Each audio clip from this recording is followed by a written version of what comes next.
अस्सलाम वालेकुम guys, welcome to वोटेक sports. तो आज बात करेंगे जो पाकिस्तान ने न्यूजीलैंड को हरा दिया, जिस तरह का ये मैच हुआ, अनबिलीवेबल मैच हुआ है। जिस तरह 401 स्कोर रन इन्होंने न्यूजीलैंड वालों ने स्कोर किए थे, सारे पाकिस्तानियों की तकरीबन उम्मीदें खत्म हो चुकी थी कि हमारे पास यही चांस था। लेकिन फाइनली ये ऐसी हमारी टीम है कि ये कुछ भी कर सकती है, कहीं से भी कुछ कर सकती है, और कुदरत का निजाम तो वो हमारे साथ चल ही रहा है, वो उसका शुक्र है। लेकिन बात करते हैं मैच के ऊपर कि न्यूजीलैंड ने बाबर आजम ने टॉस जीतकर न्यूजीलैंड को पहले बॉलिंग दी, पहले सॉरी बैटिंग दी, और न्यूजीलैंड ने 401 इतना बड़ा पहाड़ टोटल इन्होंने सेट कर दिया। लोगों ने क्रिटिसाइज भी किया कि क्यों दे दी वो बैटिंग, उनको खुद करनी थी, उस पर भी मैं बाद में आता हूँ। फिर जब पाकिस्तान का चेज की बारी आई, तो फिर पाकिस्तान ने जिस तरह से 25 ओवर में 25.3 ओवर्स में पाकिस्तान ने 200 रन बनाए with the loss of 1 wicket. Unbelievable batting थी बाबर आजम की तरफ से, फखर जमान की तरफ से। मैं कहता हूँ फखर जमान ने जो खुद को आज प्रूव की है, वो मैं हमेशा से कहता आ रहा था, एशिया कप से कहता आ रहा, फखर जमान अब्दुल्ला शफीक की ओपनिंग पेयर होनी चाहिए। और फखर जमान हमेशा बड़े मैच का प्लेयर है। मुझसे लोगों ने बहस की, फखर जमान ये वो ऐनक वाले साफी होते हैं, वो कहते हैं सारे ला ला के चला जाता है, इसको टीम से बाहर होना चाहिए। तो ऐसे लोगों को आज उसने जवाब दे दिया फखर जमान ने, और क्या शानदार इनिंग खेली है। 11 छक्के मारे हैं उसने आज की इनिंग में, और माशाल्लाह अभी भी नॉट आउट था वो।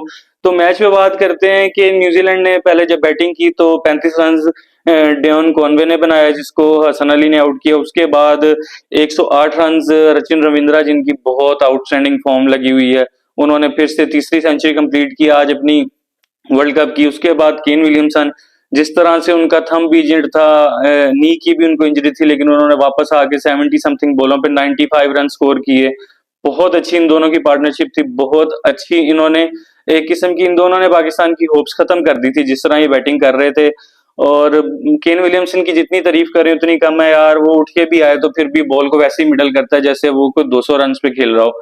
उसके बाद डैरेन मिचेल ने आके बैटिंग की। ऐसे करते करते छोटी छोटी पार्टनरशिप से न्यूजीलैंड ने 401 का इतना बड़ा टारगेट पोस्ट कर दिया। मैं बात करूंगा पाकिस्तानी बॉलिंग पे। पाकिस्तानी बॉलिंग, जिस तरह से पाकिस्तान ने आज बॉलिंग की है, वो बहुत डिसअपॉइंट की है। शहीन परसों भी नंबर 1 हुआ, और इस तरह की तुम बॉलिंग कर रहे हो। हारिस रऊफ, पता नहीं, ये मेरे फेवरेट बॉलर हैं, तो क्या इनको हो गया है, क्या ये बॉल करना नहीं चाह रहे? कोई इश्यू है तो खुल के बात करो, कैप्टन से बात करो, कोच से बात करो, टीम मैनेजमेंट से बात करो। लेकिन अब बहुत इंपॉर्टेंट मैच है ये, तो जिस तरह से बैटर्स ने फेयरलेस होकर बैटिंग की है, हमें ये साथ कुदरत का निजाम हमारे साथ था, और ये मैच जीत चुके हैं।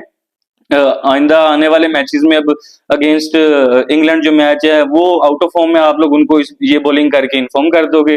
फिर सेमीफाइनल में अगर चले गए, तो अगर ऐसी बॉलिंग करते रहोगे तो कुछ नहीं बनेगा। इतनी मेहनत करने का आपको अपनी बॉलिंग इंप्रूव करनी पड़ेगी।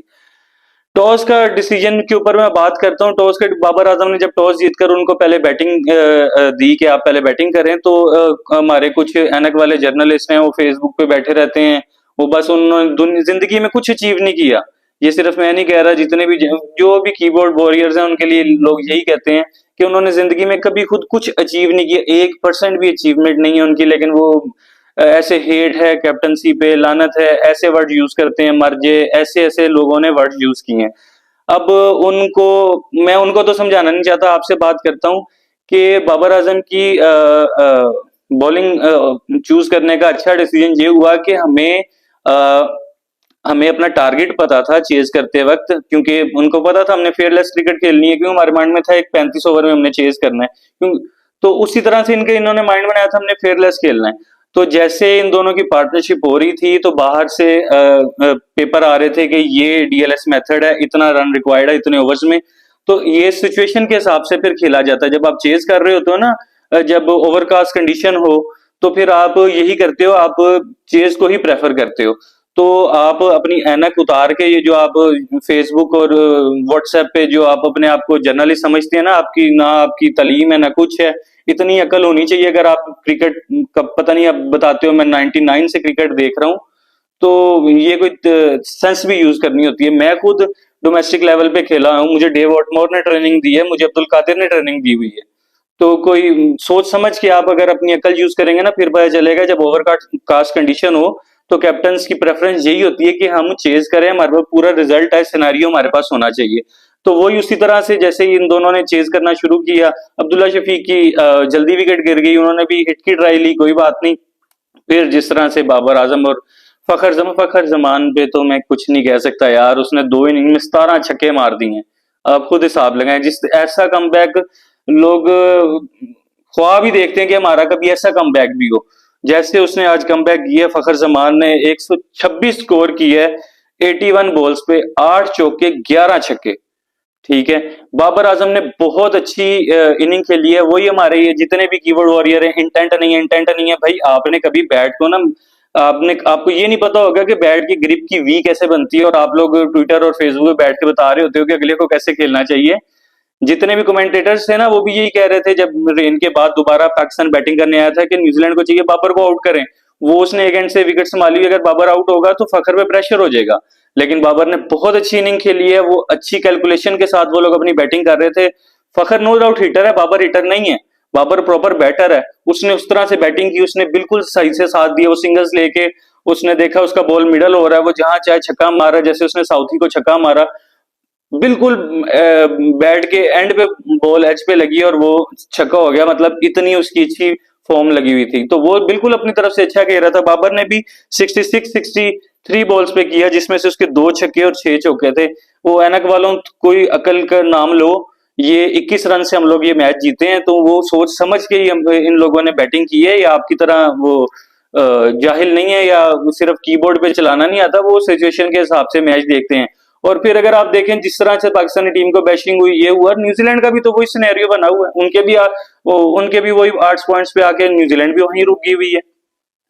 तो थोड़ा सब्र किया करें। हम बहुत जल्दी करते हैं अपने प्लेयर्स को बुरा भला गालियां देने में, और ये जो जितने भी ये कीबोर्ड वॉरियर हैं, अनक वाले हैं, इनको थोड़ा समझना चाहिए कि भाई जब तक आखिरी बॉल ना डाल जाए ना, मैच खत्म नहीं होता। ये तो सारे जानते हैं। जो भी हुआ, पाकिस्तान ने बहुत अच्छी, पाकिस्तान की विक्ट्री थी। और पाकिस्तान को अब जरूरत है कि अगेंस्ट जो इंग्लैंड है वो इससे ज्यादा इंटेंट से आए। कल की मैंने वीडियो में कहा था कि पाकिस्तान को अपना 110% देना चाहिए। पाकिस्तान के बैटर्स ने तो दिया, पाकिस्तान के बॉलर्स ने कोई इंटेंट नहीं दिखाया। हसन अली की लाइन लेंथ नहीं थी।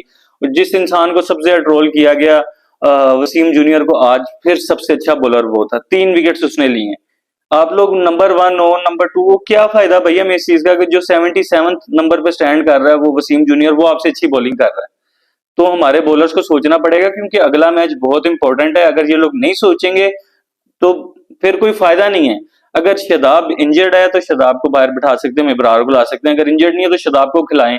अभी हमारा अगला मैच आखिरी, वो भी ईडन गार्डन में। ईडन गार्डन में हमने बहुत अच्छी विक्ट्री अगेंस्ट बांग्लादेश हासिल की है, तो हमें उस चीज का भी कॉन्फिडेंस होगा।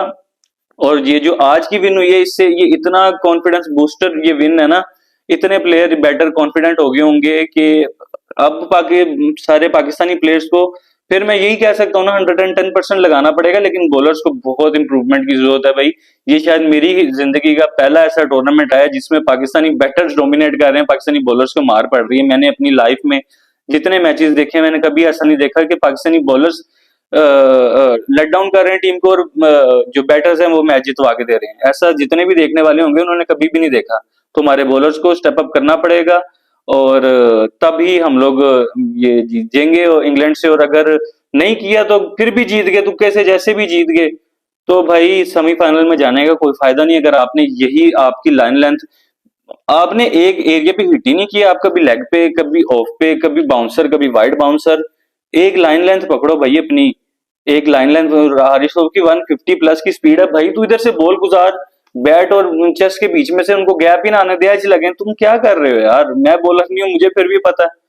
इनको पता नहीं मोरकल क्या कर रहा है। मोरकल जो हमारा बॉलिंग कोच है, इससे अच्छा तो शॉन टेट था। फिलेंडर ने अच्छी कोचिंग कर दी थी 21 के वर्ल्ड कप के लिए। तो पाकिस्तानी कोचिंग स्टाफ को सोचना पड़ेगा। मिकी आर्थर साहब जो आके फजूल बयान देते हैं ना प्रेस कॉन्फ्रेंस में, पहले तो इसको प्रेस कॉन्फ्रेंस से बैन किया जाए ना कि भाई तू रहने दे। अजीबो गरीब किसी को नसंस होती है, ऐसे बयान दे रहा होता है वो आके। तो बस टीम मीटिंग में बैठे, सोचें, बॉलर्स पे काम करें, और इंशाल्लाह अगले मैच के लिए बिल्कुल फोकस हो जाएं। बस छोड़ें अभी, बस इंग्लैंड, न्यूजीलैंड और श्रीलंका का जो मैच है उसके देखने के बाद जो सिनेरियो बनता है, आप लड़के अपनी जान की बाजी लगा के वो मैच जीतें और सेमीफाइनल में क्वालिफाई करें। अभी के वीडियो के लिए इतना ही। अगली वीडियो में बात करेंगे इंग्लैंड वर्सेस ऑस्ट्रेलिया का जो हो रहा है। तब तक के लिए अल्लाह हाफिज, मिलते हैं नेक्स्ट वीडियो में।